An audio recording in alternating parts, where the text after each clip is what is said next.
Dans cette leçon, je vais parler de l'interrogation avec l'inversion de sujet. Quand on a une phrase qui commence avec un pronom personnel sujet, qu'on utilise dans la conjugaison, c'est-à-dire je, tu, il, elle, nous, vous, il, elle, dans l'inversion de sujet, on place le pronom après le verbe. Et le verbe devient le premier. Exemple, ils font leur devoir. Avec l'inversion de sujet, on dit font-ils leur devoir? Quand on a un verbe qui se termine avec une voyelle et le pronom commence avec une voyelle. Par exemple, il achète. Alors on dit achète-t-il et on ajoute le T entre les deux voyelles. Un autre exemple avec un temps composé.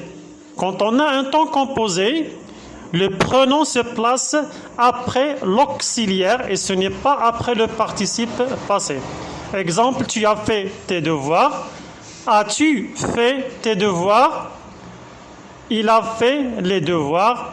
A-t-il fait les devoirs? Et comme vous voyez, il y a A, c'est une voyelle.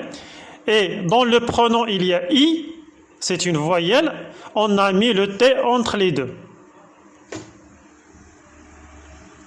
Maintenant, quand on a un sujet dont la nature est un groupe nominal ou bien un nom propre, on laisse le nom ou le groupe nominal sujet à sa place et on le remplace par le pronom de la même personne.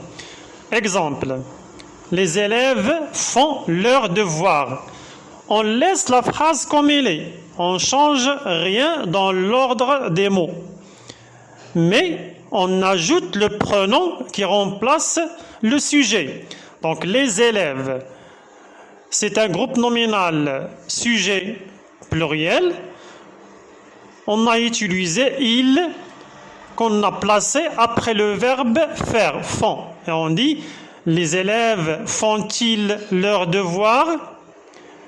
Le garçon fait-il ses devoirs? Donc le garçon masculin, on a utilisé il. La fille fait-elle ses devoirs?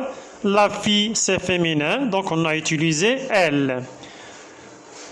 Avec un temps composé, le pronom se place après l'auxiliaire. Et comme j'ai dit, je ne change rien dans l'ordre de la phrase.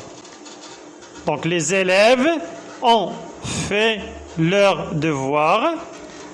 Je dis, les élèves ont-ils fait leurs devoirs? Dont le pronom se place après l'auxiliaire et ce pronom remplace le groupe nominal sujet, les élèves. La même chose pour le garçon. A-t-il fait ses devoirs? Nous avons A, c'est une voyelle, et I, c'est une voyelle, donc on a mis le T entre les deux.